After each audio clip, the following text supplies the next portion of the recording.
Hello, my name is Dave Morris. I'm Executive Director for the American Heart and Stroke Association here in Delaware. We're so glad to have you with us tonight. I'm here today with Mike Stiglitz, chef and owner and the brains behind Two Stones Pub in Delaware and Pennsylvania. Mike, thank you for having us. Absolutely. Thank you, Dave. So tell me a little bit about Two Stones and your business that you own. Two Stones Pub started in 2011 in Newark, Delaware. It's basically chef-owned and operated from the start.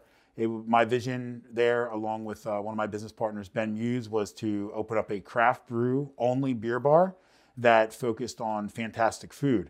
The craft brew beer revolution had just kind of grabbed Delaware at that point. So we took it upon ourselves to say, okay, listen, we know how to do great food because we'd already done this together as another team down south in the state. Let's move upstate and get in a more populated area, and we can really, jump onto the craft beer kind of following that was very much most of Ben's life. He was a heavy beer guy, definitely into all craft beers all across the country, and he knew I was a great chef and he was a great beer person, so that's what we did. So what made you want to become a restaurateur and a chef? Growing up in my family, heavy restaurant industry influence. My mother was a general manager or bartender and server most of her life. My father was a cook and general manager most of his life. My parents had a catering company when I was growing up. My first experience with food was at age 11, sitting at a kitchen table. Here's a case of bell peppers. We're going to teach you how to cut the tops off, pull the seeds out, and then julienne these down. Shouldn't take you very long, which turned into a 5-hour eternity for me. So it was an awful introduction, but being in my family, it wasn't as though there was no option. It was just a passion that was inside the household. So that's exactly the direction I went. That's great. So you, in fact, probably got in your 10,000 hours at a very young age in terms of being here in front of the stove. Absolutely. Pretty young. When I was 12, I remember watching football every Sunday with my family. Right after football, if you can remember, 60 Minutes would come on. I did not like 60 Minutes. So what I would do is when the football games would end and wouldn't cut out enough of the 60 Minutes before Murder, She Wrote came on, I would go in the kitchen, and one day I went in the kitchen and I grabbed the Julia cooking and I made cream of mushroom soup. And I even peeled the mushroom caps by hand to make stock from the skins of the mushrooms. And that was the very first thing I made on my own, following a recipe. And I kind of never looked back. Wow. So mushrooms, heart healthy, very good. I like it. So what advice would you have for other burgeoning folks learning how to cook? The internet is really anywhere you have to go nowadays, to be honest. You can Google. There's so many different recipe sites. There's so many different chefs out there that have their own sites. Because the internet's ad controlled, there's so many websites put up now that just generate interest. If you Google the word baguette, you're going to have 17 sites come up, and along with that, all the ads, which are going to take you to other sites. So when I need to come up with an idea, I have about 400 cookbooks or so from my years gone by. Then I'll go back in there and I'll look through the cookbooks and I'll look for ideas that I used to look at or see or try different things. But really, anybody that wants to learn now, if you don't already own the joy of cooking, I think it might be 100 years old at this point, but that's the best cookbook of all time. And that's the one you mentioned that you made that first mushroom dish. Absolutely. With, right? That's the basic. It teaches you the basics of everything. You don't need to take a class. You just need to own that cookbook and have access to the internet. And I'm guessing that following the directions is really important, right? Yes, much like when you're in school, when there was that test that some smart professor would give you, and if you read all the directions, it would say, put your pencil down and turn it in, and you don't have to do anything. I would follow the same way with cooking. I would read the entire recipe, because there's going to be some times where there are mistakes in recipes. I've found them. You'll come along something, it'll say, 3 cups of mustard. Well, there's not 3 cups of mustard in a recipe that should make 2 cups of something. So just make sure you read the recipe all the way through before you get into it. Sure. So in terms of heart healthy cooking, what advice do you have for our cooks at home about making stuff that's not only heart healthy but tastes good? Again, I revert to the internet for a simple fact of if you love to use olive oil, okay, that's fine. Make sure you choose the right olive oil to use. It's a very healthy oil. If you really want to use butter in something, there are incredible butter alternatives you can look up now and find at one of your stores that are definitely going to give you just a better health option. There's so many different creative things that have occurred in foods now that it doesn't have to be just eat green vegetables and chicken every day. Yeah, that might be my go-to when I'm trying to watch what I'm eating. But nowadays, if you're willing to go to, a lot of specialty stores, or really even if you go to local Acme, it's not a problem. You can go to any supermarket and you can see that it's entirely possible to find, heart healthy options. They have whole aisles dedicated to them. But if you really just have to not think about it, not want to search, just stay in the produce section and grab a rotisserie chicken and go home, and you can make yourself a very heart healthy plate just with that alone. Excellent. So, and I know you have young kids. I have 2 young girls. A lot of times it's tough getting those kids to add that color to their plate and really eat something that is healthy. So, do you have any advice for us parents at home trying to get our kids to eat healthier foods? If you can get them involved in the process, like I like to bring the kids out when I'm cooking. If it's on a weekend, I mean, it's tough on a school day, yes, because, we're trying to just get dinner on the table and the kids are trying to get their homework done and stuff like that. But if you can really get them involved on a weekend and spend a little extra time, teach them how to peel. A couple weeks ago, we peeled potatoes, and I showed them how potatoes would brown if they sat out of water too long, because we were going to make mashed potatoes that day. Teach them how to properly peel a carrot and explain to them, well, this is the reason why you peel it, because the outside's bitter and the inside's sweet. Things like that. It tends to...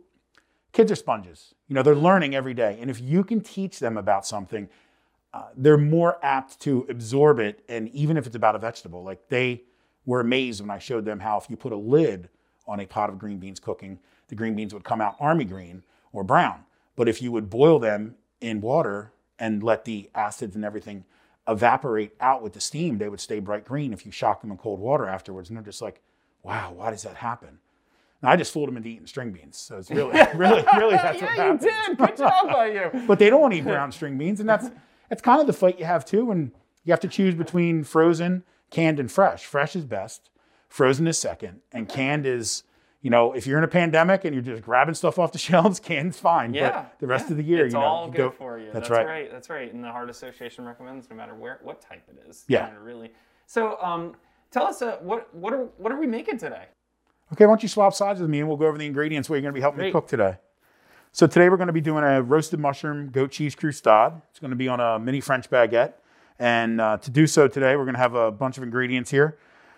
Oyster mushrooms, fresh sage, baby bellas right here, also known as cremini mushrooms. We have shiitake mushrooms, fresh thyme, fresh rosemary, garlic and red onions right here. And then inside this bowl, we have the sage, rosemary, and the thyme. It's very important to take a little extra time, no pun intended, to cut these fresh herbs very thin, and you only cut them once. You don't want to double chop fresh herbs because what you're doing then is just bruising them, and they tend to take on a woody flavor. Also, with everything else here, we have fresh goat cheese, which is easily spreadable. So the first thing we're going to do is we're going to cut this mini French baguette. You can pick this up probably at any, a small one, large one, at any local grocery store. But what you're going to want to pay attention to for the look when you hold the knife is you're going to want to cut across the baguette peaks. You don't want to cut with it. It's not going to be very attractive when you're done. You're not going to see it on the side. Okay. So you want to make sure to cut this way, and you're going to want to cut on what we call an extreme bias. Okay. We're going to cut right along here. I'm going to hand this over to you, and you're just going to want to try make a 4 to 6 inch length, and you're going to try and get 4 out of here. Okay. Now I see you're using this pretty fancy knife here. Is there a particular knife that I want to use when I'm cutting something like a baguette? Typically, you're going to want to use a serrated knife. This is what's called a scalloped edge knife. Okay. So the scalloped edge allows it to have different cut points. You wouldn't want to use a standard chef's French knife because it's a very thin pointed blade, comes together and it actually compresses the bread the entire time, rather than pushing it apart. And you wind up with very thin compressed sections. And in a baguette, what you want and what you love is the actual look inside and the air pockets. So you don't want to compress it down into thin pieces. Right. Okay. So how am I doing so far? You're doing great. Okay. Is that on a good angle? Yeah, it's perfect. Okay. Yep. 3 more times. You can see you didn't compress it. Looks good. Is this wide enough there, you think?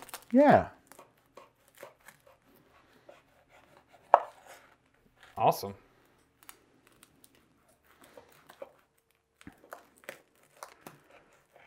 Not compressing. No, too bad, move your hand back. There you go. Hold it like that. Yeah, you don't want to watch your thumb. Go ahead. You're going to go for one more. Okay. Yeah, that was what I was going to ask you about too, Chef. Is how to sort of hold it so that I'm making sure that I'm not cutting my fingers. Yeah. Right? Am I doing okay? Yeah, you're doing great. Okay. Great. There we go. Fantastic. So now what we're going to do is you can grab that pan for me right there, please. Okay. We're going to place these right on here. Great job, too. Now, I noticed that you aren't using foil. No. So no need to use foil. I mean, foil's great if you want to wrap something up. Foil's great if you want to air tent something to cook. But I never use foil. As you can see from the pan, doesn't look brand new, but that's because over time it gets used. I don't use a liner because I'm not concerned about what my pan looks like when I'm done after I'm cleaning. Okay. And a tendency to foil, I hate to say this, sometimes I feel like maybe I'm just getting on in years and I sound like my grandparents. They don't make things like they used to. Foil seems to be thinner and thinner all the time. And I also find that it leaves some on the actual food sometimes. Right. Depending on what the food is. Right. And nobody needs any foil on their food. So now we're gonna take this avocado oil right here. In order to not use too much oil, but we want to put a little bit on the baguette. We're gonna dip the brush. I'm just gonna come right down the side, tap it, make sure we're not soaking in. And that's it. Okay. Do the other three. So I think you had mentioned we're using avocado oil. What is the difference between the oils or why did we choose this one? Well, we're going to use avocado oil because it has all the same heart healthy benefits as olive oil. Okay. But in this case, because we're going to be using it to saute the mushrooms, we want a higher smoke point with the oil so we can get a crispier mushroom. Olive oil tends to start smoking around 400 to 420 degrees, where avocado oil can go up to 500, 515 degrees. So you wind up with a much better, crispier mushroom with a higher temperature than with just olive oil. And you're not losing any of the benefits from the health side, and you're not adding in any unwanted fats. I love that little brush. That's fun. Brush, fantastic. How did I do? Okay. Did great. Okay. Glistening very well. So we're going to take the baguette slices right here. We're going to put them in the oven. Okay. And we're going to do it in a 300-degree convection oven.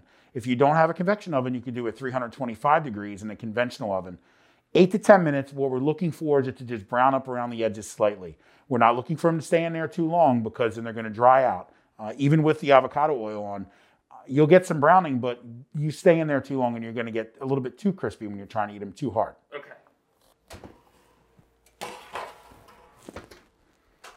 So now what we're going to do, Dave, is we're going to cut up some of the mushrooms and get them ready for the saute. Okay. Now, why did you use, do you typically use different types of mushrooms in the same dish? I would have guessed that you would have just used one type of mushroom. No, that's a great question. So all three of these mushrooms are going to have a much different mouthfeel, much different consistency. Okay. So what you're going for, also for a look and flavor as well.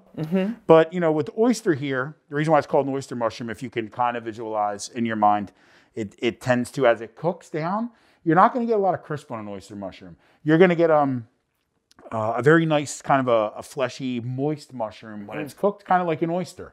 So that's why I think they're named oyster mushrooms. So these we're not going to cut with a knife. Okay. Very easy to pull apart. You don't want this. This is the big bottom end of the spore. So you're not even interested in that part. You're just going to pull these top, we'll call them the leaves, if you will. Okay. Fleshy parts off there.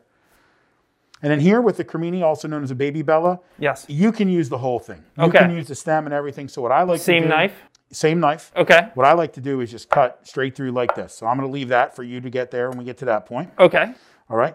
And then shiitakes, as you see right here, this is kind of an interesting mushroom when you want to prep it. You can use a knife to cut this out, or you can pull it off like this. And that looks like fun. Yep. The reason why is these stems are very woody. They're great for stock, and they're great if you like mushrooms that are very chewy to use to cook with, and you can use them. But realistically, the best thing to do is just peel them off like that. See, very simple. Nice. And then with these, they're going to look great when they're cooked. They're going to get nice and crispy if, just like we did the herbs, you cut them, take some time with it, cut them just like that, Dave. Okay. So, and always make sure that you keep your cutting board organized so you don't have to worry about mixing them up. Yeah, well, just you don't want to put yourself in danger either. Sure. Okay. Give yourself good workspace. Okay. And this one I'm going to cut. Slightly thick. Yep. You want to go for like a 1/4 inch to 1/2 inch max there. Okay. How am I doing so far? Looks great. Okay, great. Now, what about when I get sort of towards the end here? You can always just put it right down on its side. Okay. And just cut right across it once. Okay. Right across there if you like. Okay, great. I'm going to do this one there also. Okay. So I'm just going to go like this, right? Yep. Now, a good safety trick. Yes. Go ahead, cut that one. Yeah. Lean it on its side. Okay. Turn it like this and go ahead and cut it that way. Okay. Yep, So that's much all right? more stable. Absolutely. Oh, yeah. Okay. That's like. In the restaurants, you know, we're going to go for the full cuts, but we're talking about something we're going to cut up at home. So this one I'm doing pretty thin, right? Yep. You can slice them just like Julienne. Yep. Okay. Yep. You can go through and pull back. Julienne, was that a Julienne. was that a high school girlfriend of yours, or? Oh no, that's just a French term, but they're biased. Okay. All right. So what we're going to do is we're going to take our mushroom cuts right here. Okay. Put them onto the pan. Sorry. We're going to take the mushroom cuts, put them onto the plate. Mm-hmm.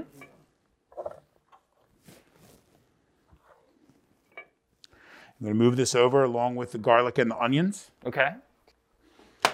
onto the stove. And we're going to grab our avocado oil, Okay. but we're going to use a spoon. We're not going to use a bottle for the avocado oil. I tend to like to use oils out of a spoon when I'm looking for heart healthy cooking. Mm-hmm.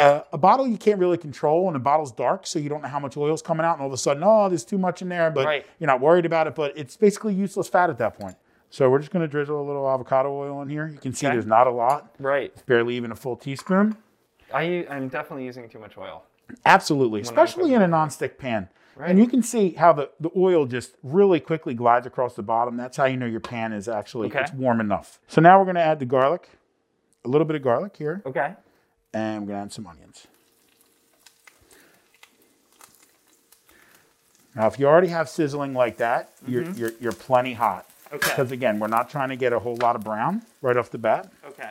So I'll probably turn this down just a tiny bit, Okay. but we're going to add a little bit more.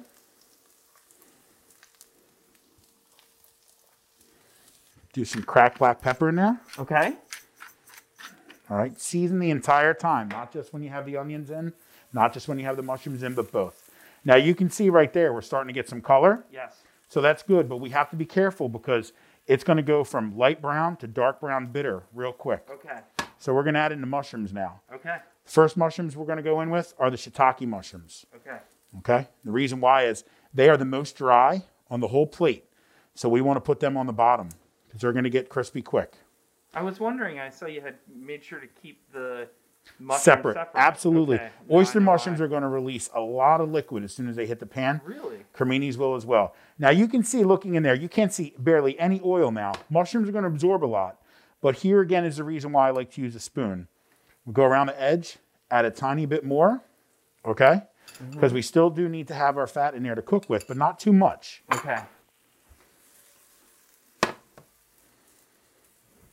And how long would you say you leave your mushrooms on here for? You're gonna leave them in there until you start flipping them over and you see some color on the side. Okay. So, Chef, I noticed you're not flipping them. The biggest mistake you can make when cooking mushrooms is moving them around too much. Remember, mushrooms are a spore, just mostly full of water. So as soon as you start stirring them, you're going to see a lot of steam come off, and all of a sudden, all this beautiful brown that you're adding to the other side by sauteing them is going to disappear into the liquid. You're not going to wind up with a nice crispy mushroom. And what we're really trying to get here is we're trying to develop the flavor on the mushrooms. So when we have our crustade in the end, we have some crispy mushrooms along with the bread and the goat cheese. So now what I'm going to do is I'm going to add the cremini mushrooms on top, directly on top. These are going to release some water as well. So you have to be very careful, again, when you put them in, not to just stir them around. So we'll turn it up a little bit. And then again, you can see we don't have any fat sitting in the pan right now, very little. So we're just going to take a little bit and drizzle a tiny bit more. Again, we still have yet to even use a full teaspoon. And I guarantee you if I was pouring directly out of the bottle, I would have had a teaspoon in from the very beginning. Right. When I tend to cook at home, my oil tends to be splashy. Oh, yeah. That's the other thing, too too. much? Is it Yeah, up too yeah. high? Is it both? Too high. Too high usually is what occurs there. Yeah, water comes out of anything you cook. Okay. You know, depending on whatever you're cooking, especially mushrooms. If you have splattering oil, that's really just the water exploding, turning into steam. But when that steam comes out of the pan, it's the water droplets are exploding to create steam as they normally would. It's splattering the oil with it. So what's coming out at the same time, it's basically like a rain cloud that's releasing upwards full of oil. I'm going to move all these over, slide the shiitakes to the side, and then we're going to grab our oyster mushrooms, which are the last mushrooms left on the plate, and we're going to add them to the pan. Again, as I said, we add them last because they have the most moisture in them, And as soon as they start cooking, they're essentially going to start steaming up the other mushrooms. And that's not what we're looking for. So we want to get them in their own little spot here. Let them start cooking down. Now here in the Pennsylvania and Delaware area, we're pretty famous for mushrooms, right? Yes, Kennett Square, they call that the mushroom capital of the world. Really? I mean, just surrounding us right here where we stand, there's mushroom farms everywhere. You can go to one of those mushroom farms and walk in, they all sell retail. And you can leave with a giant box of mushrooms for $5. I mean, if you love mushrooms, it's fantastic. Yeah. So I noticed you're using the tongs too. Is that a recommendation? Well, you know, see how that mushroom's browning up real quickly from the heat? Tongs are great because if I had a spoon, I'm going to stir. Yes. Tongs, especially in a nonstick pan, are fantastic. We don't want to scrape. We don't want to stir. We want to just pick up and flip over. Okay. You know, again, taking the time to put a nice sear on some of these mushrooms is brown, right? Yep, it's what's going to give you good flavor. About how long would you say folks are going to have their mushrooms cooking in the nonstick pan? Sure. So if your pan's hot, so let's say your pan's hot, ready to go on 4 or 5 medium, right? You put in your little bit of avocado oil. As soon as you know you saw the oil spinning around and spiraling, you go in with your shiitakes. You're going to go in with your garlic and your red onion. As soon as you spin that around, you're going to see it sizzling. You go in with your shiitakes. You might need 2 minutes total at that point just for the shiitake mushrooms. Okay. Then, if you're not sitting here doing a video and filming like we are, you can go right in with your creminis, give that about 2-3 minutes, and then go in with your oysters. You shouldn't be more than 10 minutes in the pan total. Okay, great. Yep. Wow. So what we're going to do now is we flipped most of the mushrooms over. We're going to toss in the fresh herbs. Okay. Again, sage, rosemary, and thyme. So we're going to mix the herbs up in the bowl. We had them separated before, but we're going to mix them up just like this. And they're very, very small, very thin. So we're just going to sprinkle around, trying to break them up with our fingers. So sage, rosemary, and thyme. This is Simon and Garfunkel's favorite. That's right. Yeah, we use these herbs at the restaurants all the time. All the time. See, time. I'm stuck on the word time. Right. We use these herbs all the time in a lot of recipes. This mix exactly. It's very well balanced. Has a lot of fresh flavor. So those three kind of fit together. That absolutely. They fit together very well. Fantastic. If you're using your tongs, nonstick pan, don't scrape the pan. Again, you just want to move these around. You're trying to mix them up. You can see we've got nice color developing on the mushrooms. Right. And you don't have a big wet mushroom ragu, as it would be called, because we didn't let all the steam come out at once. We cooked them, separately. Yeah, that's right. You can see they still fall apart. They're not all stuck together. I guarantee you, looking at these shiitakes right here, these have great flavor. The way they're browned up and crispy, they have great flavor, just like this. So, what's next, Chef? So we're going to empty the mushrooms out of the pan. Okay. Now they're completely cooked, so we can build our croustade. So I noticed you have a paper towel on the plate. I do. The thing I like to do, especially with anything I've been sautéing or pan roasting, I like to put a paper towel, just plain right off the shelf paper towel, when I empty it onto there, because it's going to take a lot of the fat away. And also in this case, as we talked about, mushrooms they have a lot of moisture. Yeah. So we're not looking to get a lot of that moisture onto the croustade. We're looking just to get the mushrooms. So it's a double benefit. We get to pull the excess fat that may be in the pan off of there. And we also get to get a lot of the moisture off. I noticed you called it croustade. Is that just the term once it's toasted? Yeah, essentially a croustade is a finished appetizer bite, typically done in French cooking, where something is put on, and they typically always use baguettes. Okay. And we're okay. Okay, I wasn't sure if you were going to pick it up there, or if we were going to slide it out. Dump it right out, and then you spread. You can see we didn't use a lot of excess fat. And there's not a lot of excess moisture because we cooked the mushrooms properly. So you can see there's barely anything even on the paper towel. And you didn't use a ton of the avocado oil either. So nope. And so you don't see a lot sitting on the paper towel. Right. I think we did. That's still a great way to sort of like take some of that fat out. 100%. So we're going to pull the bread out of the oven. You see they're finished. They have a little bit of brown to them and some glisten, but they're not overdone at all. So now we're just going to take the goat cheese and a spreader. Okay. We're going to take baguette slice. You can see it's very easy to spread. Okay. Right on here. Now again, heart healthy. We want to put a little bit on here because this is a fresh cheese. Okay. And we want to scrape off as we go. Okay. All right. So you tell me if you feel like I'm putting too much on. Nope, you can always put it on like that. It's kind of like goat cheese is like cream cheese. It is. Put it on and then just take the knife and go hard against the whole slice and scrape off the excess. Okay. And there you are. Like that, right? Yep. Okay. Perfect. Excellent. Now, are you like me, chef, that like you have to have every spot covered? It's got to be perfect. I would have had a half inch of goat cheese on that. Yeah. So I'm probably not like you, but you know. Am I good? Yep. Perfect. Great. Put that down here. We'll take this out of your way. Okay.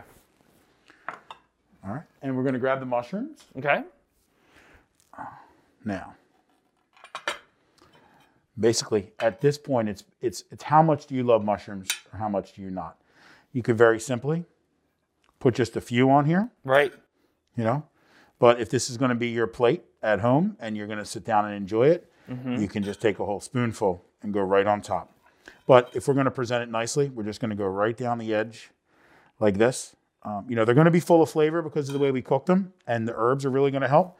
So, you know, a good line on each, and then the excess mushrooms we just put in the corner, and that way when you get to the end, you know, someone's got a fork in their hand and they get to enjoy the rest of the mushrooms because they're certainly not going to hurt you. Right.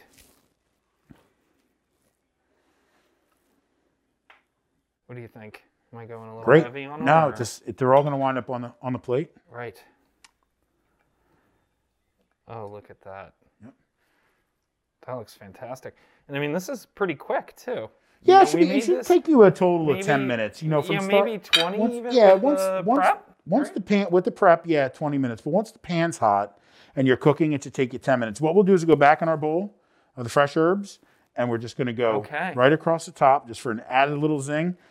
You know, not necessary because there are herbs there, but you know, we're trying to be heart healthy, so we're trying to take our flavors from places other than fat and salt. So we're going to go back to the pepper one more time, fresh herbs, and there you have it. Excellent. Great. Wow. Well, we've got our masks on, but cheers. For those of you at home, we've given you the list of ingredients, and Chef has been so generous to show us how to make this incredible creation. I know the next time that you know, I'm hosting some guests or with family, I'm definitely going to be able to make this too. But I'm also going to be enjoying this during our Heart and Stroke Ball on Thursday, April 15th at 7 p.m. For our sponsors ahead of the event, as well as anyone who makes a gift of $200 or more prior to the event, we will actually be sending them a party box that includes all of Chef's ingredients here today, along with a couple of other items in there for you as well to enjoy on the night of the event. So, Chef, thank you so much. What do you recommend to pair along with this? We're going to recommend, if you're a white wine drinker, a New Zealand Sauvignon Blanc. It's going to go great with the goat cheese and the herbs. And if you're a red wine drinker, this is one of my favorites. It's actually a bourbon barrel aged Zinfandel. Very big wine, lots of flavor, but goes up very well against the creaminess of the goat cheese as well as the heartiness of the mushrooms and the herbs as well.